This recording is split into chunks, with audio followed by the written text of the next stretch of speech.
Good evening. My name is Rochelle Charles, and I would like to share an article with you tonight from the Toronto Sun by journalist Michelle Henry called A Good Heart is Colorblind. And when I was thinking about an article that I thought I should share tonight, I thought about in society where there have been different trials and tribulations for different colors and races and different types of people because of the experience that they go through. But I also thought about the line of work that I have worked with and working with children, and about how resilient they are, looking beyond some of the challenges that they have gone through, and how they are able to still have that joyful countenance or courage or ability to advocate for themselves.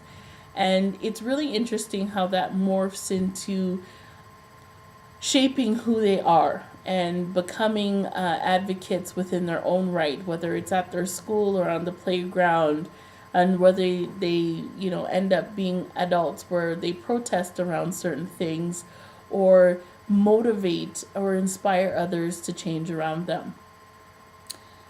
From one generation to the next, we could definitely see how society plays a really big part in how there are things that may affect who you are and how you're supposed to be, but definitely moving them on to a spot where they can inspire others to become courageous within their own right, whether it be at school or at home or at play.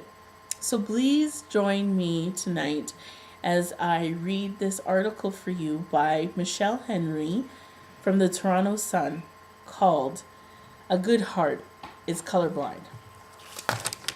James Felichka is no stranger to the soul-piercing sting of racist remarks.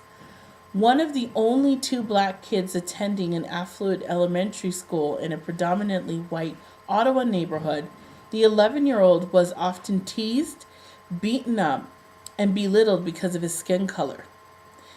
"I had to leave that school," said the preteen, who moved to Toronto with his mother last year. "It made me feel really bad about myself." Sensing there were other kids grappling with the same stresses, the grade 5 student put pen to paper and wrote his 6th book, which is titled, "I'm Not Brown, I'm Human." And this details how children can learn to overcome racism.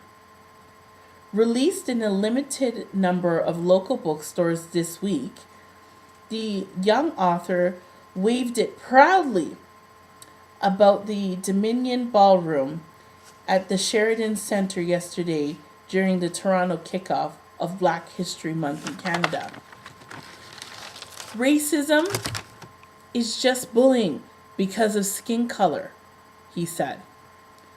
Rosemary Sadler, president of the Ontario Black History Society, addressed the crowd yesterday and told local politicians and community members alike that celebrating Black history and culture is paramount to defeating hatred.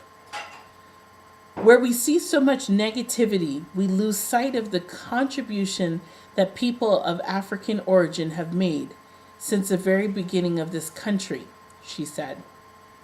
To have Black History Month in Toronto right now is of critical importance because it's one of the proactive things to do to address some of the issues that affect us all right now, such as gun violence.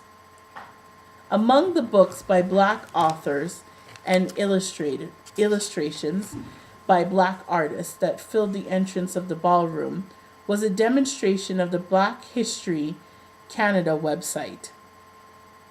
Developed by historicablackhistory.ca, it was launched at the event, and it's used as an active resource for teachers seeking information about Black history in Canada.